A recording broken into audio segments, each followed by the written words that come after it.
Okay. అందరికీ నమస్కారం. గత ఎన్నికల సమయంలో ముఖ్యమంత్రి గారు ఉద్యోగులకు లెక్కలేనని హామీలు ఇచ్చిండ్రు. అధికారంలోకి వచ్చిన వెంటనే ఐఆర్ ఇస్తామని చెప్పిండ్రు.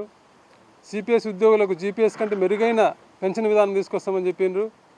మెరుగైన పిఆర్సీ ఇస్తామని చెప్పిండ్రు. పెండింగ్ బిల్లులు అన్నీ క్లియర్ చేస్తామని చెప్పిండ్రు. పెన్షనర్లకు ఎంప్లాయీస్ అందరికీ 1వ తారీఖు జీతం ఇస్తామని చెప్పిండ్రు. అంగన్వాడీ వర్కర్లకు గ్రాట్యుటీ ఇస్తామని అట్లా లెక్కలేని హామీలు ఉద్యోగులకు అన్నీ ఇచ్చిండ్రు. ఉద్యోగులు కూడా ఎగబడి మీ అందరూ చూసిండ్రు.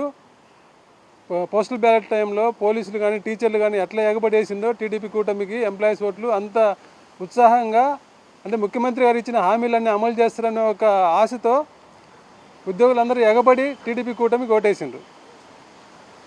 మేము ఎంప్లాయీస్ అందరము టీడీపీ కూటమికి ఓటేసినాం. మాకు ప్రభుత్వం ఒక పథకం తీసుకొచ్చింది. అంటే ముఖ్యమంత్రి గారు చెప్పినవేవి చేయలేదు, కానీ అంటే ముఖ్యమంత్రి గారు ఎన్నికల సమయంలో ఇస్తామని ఐఆర్ కానీ ఇవ్వలేదు, పెండింగ్ బిల్లులు ఇస్తామని ఇవ్వలేదు, పిఆర్సీ కమిషన్ వేయలేదు. ఇలాంటి అంటే ఆయన ఎన్నికల టైంలో చెప్పిన హామీ ఏది అమలు చేయలే. అవన్నీ చేయకుండా ఒక వినూత్నమైన పథకం మాకు ప్రభుత్వం అమలు చేస్తుంది. అదేంటంటే చంద్రన్న బోడిగుండు పథకం. ఉద్యోగులందరికీ అంటే నమ్మి ఓటేసినందుకు ఉద్యోగులందరికీ నున్నగా క్షవరం చేసే పథకం ఒకటి అది మాత్రం చాలా విజయవంతంగా 2 సంవత్సరాల నుంచి ప్రభుత్వం అమలు చేస్తుంది. నెలకు ఉద్యోగులకు ప్రభుత్వం చేసే క్షవరం ఎంతంటే, చంద్రబాబు నాయుడు గారు ప్రభుత్వం చేసే క్షవరం ఎంతంటే 1500 కోట్లు. నెలకు ఒక్కొక్క నెలకు ఎంప్లాయీస్కు ప్రభుత్వం చేసే క్షవరం 1500 కోట్ల రూపాయలు. ఈ 2 సంవత్సరాల కాలంలో దాదాపు 32,000 కోట్లు. అంటే పాత ప్రభుత్వంలో ఉండేటి పక్కన పెడితే కేవలం ఈ కూటమి ప్రభుత్వం వచ్చిన 2 సంవత్సరాల కాలంలో ఉద్యోగులకు పెట్టిన బకాయిలు కానీ, పోయిన ఉద్యోగులు నష్టపోయింది కానీ లెక్కేస్తే 32,000 కోట్ల రూపాయలు 2 సంవత్సరాల కాలంలో ప్రభుత్వం మాకు క్షవరం చేసింది. ఉద్యోగులకు కూడా తెలియదు ఇంత నష్టపోయినామని. ఊరికే మాకు డిఏ రావాలి, ఐఆర్ రావాలి, పిఆర్సీ లేట్ అయిందని అనుకుంటున్నారే కానీ ఉద్యోగులు ఎవరు కూడా మాకు ఎంత రావాలి అనేది లెక్కేసుకుంటే ప్రతి ఒక్కరికి ఎంత నష్టం అనేది వాళ్ళకి తెలుస్తుంది. ఆ ఉద్యోగులకు అర్థమయ్యేలాగా చెప్పడం కోసమే మీరు ఈరోజు గుండు కొట్టించుకొని ఈ చంద్రన్న బోడిగుండు పథకానికి ఎట్లా అమలు చేస్తున్నాడన్న ఉద్యోగులకు అర్థమయ్యేలాగా వివరించడానికే ఈరోజు మేము ప్రయత్నం చేస్తున్నాం. ఉద్యోగులు అంటే ఎవరిని వదిలిపెట్టకుండా ఉద్యోగులను, పెన్షనర్లను, వాలంటీర్లను అందరికీ, గవర్నమెంట్లో పనిచేసిన వాళ్ళందరికీ నున్నగా క్షవరం చేసిండు. ఎలా క్షవరం చేసిండు అనేది ఇప్పుడు మీకు నేను వివరంగా చెప్తా. ఇప్పుడు ప్రభుత్వం నుంచి ఉద్యోగులకు రావాల్సినవి ఏంటంటే 5 డిఏలు పెండింగ్ ఉన్నాయి. 2024 జూలై నుంచి రావాల్సిన డిఏ పెండింగ్ ఉంది. 2025 జనవరి నుంచి రావాల్సిన డిఏ పెండింగ్ ఉంది. 2025 జూలై నుంచి రావాల్సిన డిఏ పెండింగ్ ఉంది. 2026 జనవరి నుంచి రావాల్సిన డిఏ పెండింగ్ ఉంది. 2026 జూలై నుంచి రావాల్సిన 5 డిఏలు పెండింగ్ ఉన్నాయి. అలాగే డిఏ అరియర్స్ 5 పెండింగ్ ఉన్నాయి. 2024 జనవరి డిఏ అరియర్స్ 22 నెలలు పెండింగ్ ఉంది. 2024 జూలై డిఏ అరియర్స్ 24 నెలలు పెండింగ్ ఉంది. 2025 జనవరి డిఏ అరియర్స్ 18 నెలలు పెండింగ్ ఉంది. 2025 జూలై డిఏ అరియర్స్ 12 నెలలు పెండింగ్ ఉంది. 2026 జనవరి డిఏ అరియర్స్ 6 నెలలు పెండింగ్ ఉంది. అంటే మొత్తం 82 నెలల డిఏ అరియర్స్ పెండింగ్ ఉన్నాయి ఈ ప్రభుత్వం వచ్చిన తర్వాత. అలాగే గతంలో 2 ప్రభుత్వాలు అంటే 11వ పిఆర్సీ సమయంలో కానీ 10వ పిఆర్సీ సమయంలో కానీ అప్పుడు ప్రభుత్వాలు ఉద్యోగులకు 27% ఐఆర్ ఇచ్చినాయి. ఆ రకంగా ఈ ప్రభుత్వం కూడా ఎన్నికల టైంలో మాకు అధికారంలోకి వచ్చిన వెంటనే ఐఆర్ ఇస్తామని చెప్పిండ్రు. గత 2 ప్రభుత్వాలు ఇచ్చిన 27% ఐఆర్ ఈ ప్రభుత్వం అధికారంలోకి వచ్చిన వెంటనే ఈ 24 జూలై 1 నుంచి ఇప్పటి వరకు అంటే 24 నెలల పాటు ఉద్యోగులకు 27% ఐఆర్ ప్రభుత్వం ఎగ్గొట్టింది. అదొక నష్టం. అలాగే ఈ ప్రభుత్వం వచ్చిన 2 సంవత్సరాల్లో ఉద్యోగులకు సరెండర్ లీవ్లు 2 ఇవ్వాలి, అవి పెండింగ్. పోలీసులకైతే వాళ్ళకు సెలవులు ఉండవు కాబట్టి వాళ్ళకి స్పెషల్ సిఎల్ ఉంటాయి, ఎస్ఎల్ ఉంటాయి. వాళ్ళకు సంవత్సరానికి 2 ఎస్ఎల్ ఉంటాయి కాబట్టి పోలీసులకు 6 ఎస్ఎల్ పెండింగ్ ఉన్నాయి. అలాగే పోలీసులకి ఇవ్వాల్సిన టీఎల్ 15 పెండింగ్ ఉన్నాయి. ఇవి కాకుండా జీపీఎఫ్లు, మెడికల్ బిల్లు, ఎంప్లాయీస్ ఇండివిజువల్గా పెట్టుకున్న బిల్లులు కూడా చాలా పెండింగ్ ఉన్నాయి. అవన్నీ పక్కన పెడితే కేవలం కామన్గా ఎంప్లాయీస్కి ఇవ్వాల్సిన కామన్గా డిఏలు, పిఆర్సీ, ఐఆర్, ఎస్ఎల్ ఇవి లెక్కేస్తే ఒక్కొక్క ఉద్యోగికి ఎంత నష్టపోతున్నాడంటే 51,000 అంటే 10 సంవత్సరాలు పనిచేసి ప్రభుత్వంలో 10 సంవత్సరాలు పనిచేసి 51,140 రూపాయలు బేసిక్ పే అంటే మూల వేతనం 51,000 రూపాయలు ఉండే ఒక ఉద్యోగికి జరిగే నష్టం ఎంతంటే ఈ 2 సంవత్సరాల కాలంలో ఈ కూటమి ప్రభుత్వం వచ్చిన తర్వాత 5 డిఏలు రావాల్సిన 5 డిఏ అరియర్స్ 1,10,480 రూపాయలు, రావాల్సిన ఐఆర్ 3,27,013 రూపాయలు, 2 ఎస్ఎల్ విలువ 77,960 రూపాయలు, మొత్తం కలుపుకుంటే 5,460,000. ఈ 2 సంవత్సరాల కాలంలో 51,000 వేతనం బేసిక్ పే ఉండే ఒక ఉద్యోగికి ఈ 2 సంవత్సరాల కాలంలో జరిగిన నష్టం ఎంత అంటే 5,15,460 రూపాయలు. అదే పోలీసులు అయితే పోలీసులకు RSL ఉంటాయి, వాళ్ళకి TL కూడా పెండింగ్ ఉన్నాయి. అదే పోలీసులకి అయితే ఇంకా ఎక్కువ ఉంటుంది. ఇదే అంటే 51,000 బేసిక్ పే ఉండే పోలీసు ఉద్యోగికి అయితే జరిగే నష్టం ఎంతంటే 7,02,000 పోలీసులకు. అంటే వాళ్ళకి RSL ఇవ్వాలి, 15 TL ఇవ్వాలి. అవన్నీ కలుపుకుంటే ఈ 2 సంవత్సరాల కాలంలో పోలీసులకు పెండింగ్ పెట్టింది, పోలీసులు నష్టపోయింది 7,02,000. అదే 60,000 బేసిక్ పే ఉండే ఒక స్కూల్ అసిస్టెంట్ టీచర్కి అయితే ఈ 2 సంవత్సరాల కాలంలో ఇవన్నీ లెక్కేసుకుంటే జరిగిన నష్టం 6,05,000. అదే 10 సంవత్సరాలు పనిచేసిన ఒక MROకు 80,000 బేసిక్ పే ఉంటే MROకు జరిగిన నష్టం 8,12,584 రూపాయలు. అదే మా సెక్రటరియట్లో పనిచేసే SOకు 10 సంవత్సరాలు పనిచేసిన SOకు 70,000 బేసిక్ పే ఉంటే వాళ్ళకి జరిగిన నష్టం 7,11,724 రూపాయలు. అదే సెకండ్ గ్రేడ్ టీచర్కు 10 ఏళ్ళు పనిచేసిన second grade teacher 47,000 basic pay ఉంటే వాళ్ళకి జరిగిన నష్టం 4,72,586 రూపాయలు. అదే సీనియర్ అసిస్టెంట్కు 45,000 బేసిక్ పే ఉంటే సీనియర్ అసిస్టెంట్కి జరిగిన నష్టం 4,46,890 రూపాయలు. జూనియర్ అసిస్టెంట్కు 10 సంవత్సరాలు పనిచేసిన జూనియర్ అసిస్టెంట్కు 3,50,000. నిన్నగాక మొన్న వచ్చిన గ్రామ వార్డు సచివాలయ ఉద్యోగులకు కూడా ఈ ప్రభుత్వం వచ్చినాక 2,50,000 నష్టం జరిగింది ఈ ప్రభుత్వం వల్ల. ఇంకా పెన్షనర్లకు కూడా 3 నుంచి 4 లక్షలు. ఒక అన్నకైతే టీచర్కి రిటైర్ అయ్యిండు, ఆయనకు 6 లక్షలు నష్టం, 6 లక్షలు నష్టం. CPS పెన్షనర్లకు గత ప్రభుత్వం మినిమం పెన్షన్ భద్రత కల్పించడం కోసం 10,000 రూపాయలు నెలకు పెన్షన్, దాని మీద DA ఇస్తామని చెప్పి ఆర్డర్ ఒక విధానం తీసుకొచ్చింది. ఈ ప్రభుత్వం వచ్చిన దాన్ని పక్కన పెట్టడం వల్ల ఇప్పుడు CPS కింద రిటైర్ అయిన ఉద్యోగులకు ఎంత వస్తుందంటే పెన్షను 2,000, 3,000. అంటే ప్రభుత్వం సామాజిక పెన్షన్లు ఇస్తుంది. వృద్ధులకు ఇచ్చే పెన్షన్ కంటే సామాజిక పెన్షన్ల కంటే ప్రభుత్వంలో పనిచేసి రిటైర్ అయిన CPS పెన్షన్లకు తక్కువ పెన్షన్ వస్తుంది. అదే పాత GPS పెన్షన్ విధానాన్ని అమలు చేసింటే వాళ్ళకు 10,000 మినిమం పెన్షన్ ప్లస్ దాని మీద DA వచ్చేది. ఆ రకంగా CPS పెన్షనర్లు ఒక్కొక్కరు నెలకు 10,000 రూపాయలు. అంటే ఈ 2 సంవత్సరాల కాలంలో వాళ్ళకి జరిగిన నష్టం, CPS పెన్షనర్లకు జరిగిన నష్టం 2,50,000. ఈ రకంగా చూసుకొని ఏ వర్గాన్ని ఎవరిని వదిలిపెట్టకుండా అందరికీ నున్నగా చంద్రబాబు ప్రభుత్వం గుండు కొట్టింది. ఇది అబద్ధమా కాదు ఎవరైనా చెప్పమనండి. నేను చెప్పిన లెక్కలు తప్పైతే ఏ ఉద్యోగినైనా పోయి అడగండి, వాళ్ళ బేసిక్ పే ప్రకారం లెక్కేసుకొని ఇది జరిగింది నష్టమో కాదో చెప్పమనండి. ఈ రకంగా ఈ 2 సంవత్సరాల కాలంలో ప్రభుత్వం ఉద్యోగులకు చేసిన నష్టం 32,000 కోట్ల రూపాయలు. ఇది ఏది పాత బకాయిలు కాక పాత ప్రభుత్వంలో PRC అరియర్స్, DRC అరియర్స్ పాత ప్రభుత్వంలో పెండింగ్ ఉన్నాయి. అవి కూడా కలుపుకుంటే ఉద్యోగులకు రావాల్సింది ఎంత? సుమారుగా 50,000 కోట్ల రూపాయలు. ఉద్యోగులకు 50,000 కోట్ల రూపాయలు పెండింగ్ పెట్టిన ప్రభుత్వం గతంలో ఎప్పుడు లేదు. 5 DL పెండింగ్ పెట్టిన ప్రభుత్వం గతంలో ఎప్పుడు లేదు. 6 సరెండర్ లీవ్లు పెట్టిన ప్రభుత్వం ఎప్పుడు లేదు. 15 TL పోలీసులకు పెండింగ్ పెట్టిన ప్రభుత్వం ఎప్పుడు లేదు. ముఖ్యమంత్రి గారిని అడుగుతాం, అయ్యా మాకు 50,000 కోట్లు ఎప్పుడు ఇస్తారు మీరు గవర్నమెంట్ వచ్చాక శ్వేతపత్రం రిలీజ్ చేసింది కదా, గత ప్రభుత్వం 22,000 కోట్లు బకాయిలు పెట్టిందని. ఇప్పుడు ఒక శ్వేతపత్రం ఇవ్వండి, ఉద్యోగులకు ఎంత పెండింగ్ ఉందో చెప్పండి. నేను చెప్పింది కరెక్టే కాదో చెప్పండి. మీరు 8,000 కోట్లు పెండింగ్ ఉంది, ఎప్పుడు ఇస్తారో చెప్పండి. ఉద్యోగులకు 50,000 కోట్ల పెండింగ్ బకాయిలు ఉంటే అవి వదిలిపెట్టి రాజధానిలో అద్దాల సోకులకు మాత్రం 1,000 కోట్ల రూపాయలు, రాజధాని బిల్డింగ్లో అద్దాల కోసం 2,500 కోట్ల రూపాయలు ఖర్చు పెట్టింది ప్రభుత్వం. 2,500 కోట్లు అంటే ఒక్కొక్క SFTకి ఎంత ఖర్చు అవుతుంది తెలుసా? 5,000 రూపాయలు ఖర్చు అవుతుంది.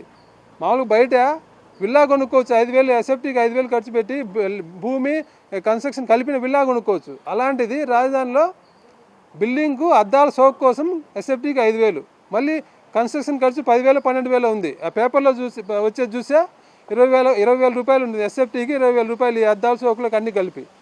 50,000 కోట్ల రూపాయలు పెండింగ్ పెట్టి ఉద్యోగులను ఎండబెట్టి రాజధానిలో సోకులకు అంత ఖర్చు పెడతారా? ఇది కదా తుగ్లక్ పాలన అంటే? ఇది కాదా తుగ్లక్ పాలన కాదా ఇది? ఇవన్నీ అంటే ఉద్యోగులకు రావాల్సినవి అన్నీ పక్కన పెడతాం. అంటే మాకు ఫైనాన్షియల్గా ఇలాంటి బెనిఫిట్ చేయడం లేదు. 50,000 కోట్లు పెండింగ్ ఉంది. PRC కమిషన్ 3 సంవత్సరాలు, PRC గడువు ముగిసి 3 సంవత్సరాలైనా ఇంతవరకు PRC కమిషన్ అపాయింట్ చేయలేదు, IR ఇవ్వడం లేదు, ఏమి ఇవ్వడం లేదు. పోనీ ఉద్యోగులను బాగా చూసుకుంటానంటే అది కూడా లేదు. ఉద్యోగులను టార్చర్ నరకం చూపిస్తాను ఉద్యోగులకు. ఈ జూన్ నెలలోనే 10 మంది ఉద్యోగులు చనిపోయినారు. ఏది పని చేయలేమని చెప్పి భయపడి అంటే ఉద్యోగులు పనికి భయపడి ఉద్యోగులు ప్రభుత్వం పెట్టే టార్చర్కి భయపడి ఆత్మహత్య చేసుకుంటారు ఉద్యోగులు. ఇది ఎంత ఘోరమైన విషయం. మళ్ళీ ముఖ్యమంత్రి గారు మాటిస్తే గత ప్రభుత్వంలో ఉద్యోగులను ఇబ్బంది పెట్టిందని. ఇప్పుడు ఇబ్బంది పెడుతుందా ఉద్యోగులు ఆత్మహత్య చేసుకునేలాగా పెట్టే ప్రభుత్వం నరకం చూపిస్తుందా, ఇబ్బంది పెడుతుందా, గత ప్రభుత్వం పెట్టిందా? నిజంగా మీరే పత్రికలను మీరే రాసిండ్రు. కర్నూలు జిల్లాలో ఒక విఆర్ఓ ఆత్మహత్య చేసుకున్నాడు, అనకాపల్లిలో ఒక పంచాయతీ సెక్రటరీ ఆత్మహత్య చేసుకున్నాడు.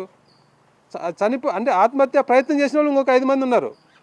10 మంది ఆల్రెడీ హార్ట్ అటాకులు ఆత్మహత్యలతో చనిపోయినరు. ఆత్మహత్య ప్రయత్నం చేసిన వాళ్ళు ఇంకొక 5 మంది ఉన్నారు. ఇంత రకంగా ప్రభుత్వం ఉద్యోగులను టీచర్లను గ్రామ వార్డు సచివాలయ ఉద్యోగులు అందరినీ నరకయాతన. సర్ ప్రోగ్రామ్ అయితే అది ఉద్యోగులు ఒక టార్చర్ అనుకో. ఇట్లా పని చేయకపోతే కలెక్టర్లు ఏమంటున్నారు, ఉద్యోగులు తన్నండి అంటున్నారు. ఇదేనా పనిచేయించే విధానం? ఇదేనా ఉద్యోగులకు ఇచ్చే గౌరవం? మీరు ఎన్నికల మేనిఫెస్టోలో పెట్టిన మొదటి హామీ ఏంటి?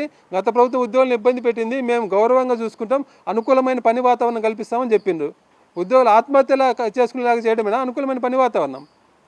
ఉద్యోగులు హార్ట్ అటాకులతో చనిపోయేలాగా టార్చర్ పెట్టడమేనా అనుకూలమైన పని వాతావరణం? అనుకూలమైన పని వాతావరణం లేదు, ఉద్యోగులకు ఇవ్వాల్సినవి ఇవ్వడం లేదు, ప్రమోషన్లు కూడా ఇవ్వడం లే. ప్రమోషన్లు పెండింగ్ ఉన్నాయి. అసెంబ్లీలో అయితే 2 సంవత్సరాల నుంచి ఒక ప్రమోషన్ ఇవ్వలేదు. అర్హత లేని ఒకరిని సీఎం గారు కులస్తుడని తెచ్చి పెట్టుకున్నట్టు అర్హత లేని వ్యక్తిని 5 లక్షలు, ఆయనకేమో 5 లక్షలు జీతం ఇచ్చి సెక్రటరీ జనరల్గా తీసుకొచ్చి పెట్టిండ్రు. 2 సంవత్సరాల నుంచి ఒకరికి ప్రమోషన్ ఇవ్వడంలే.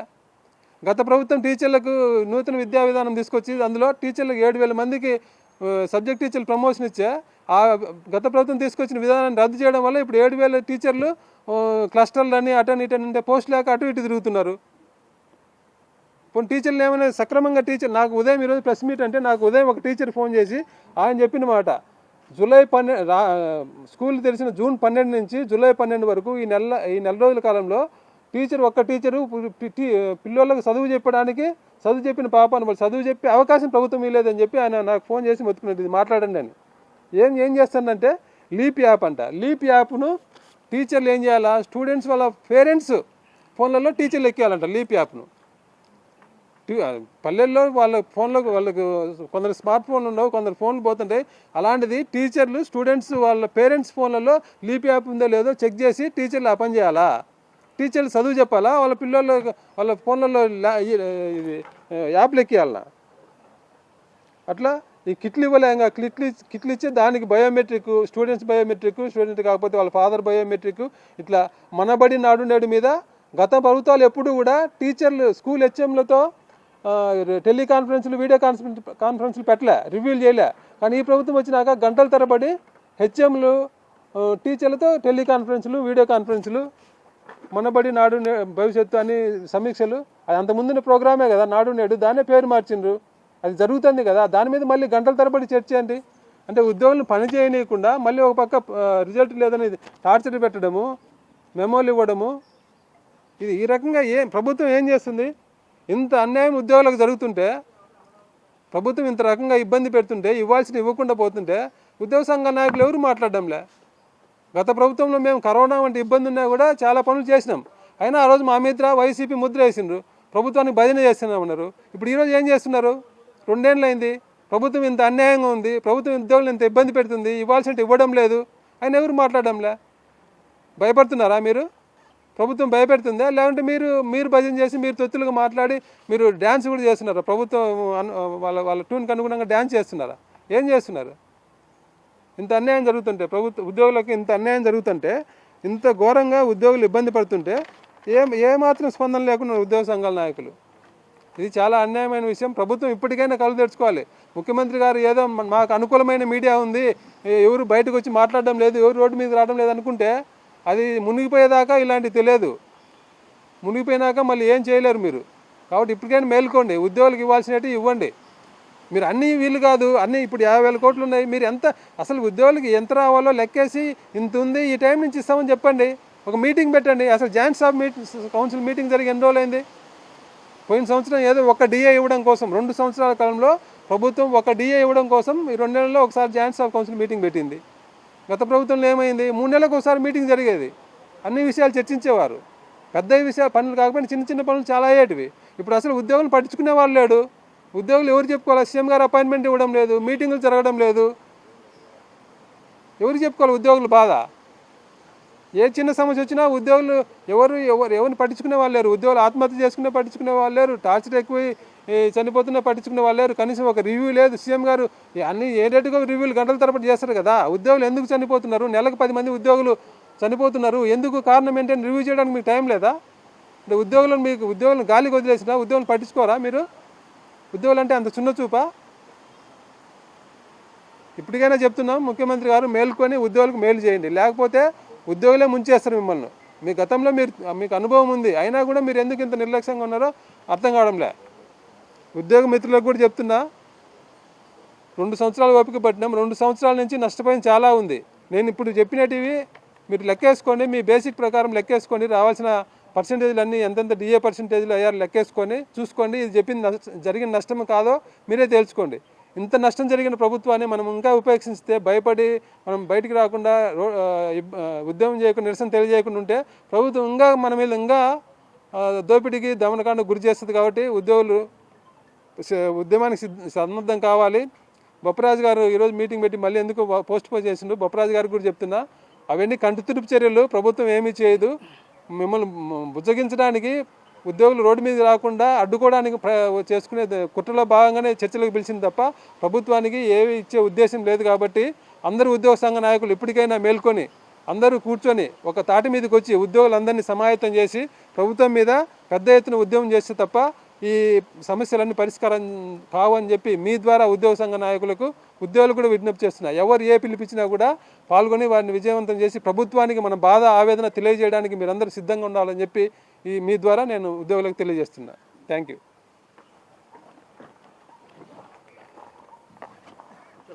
ఓకేనా?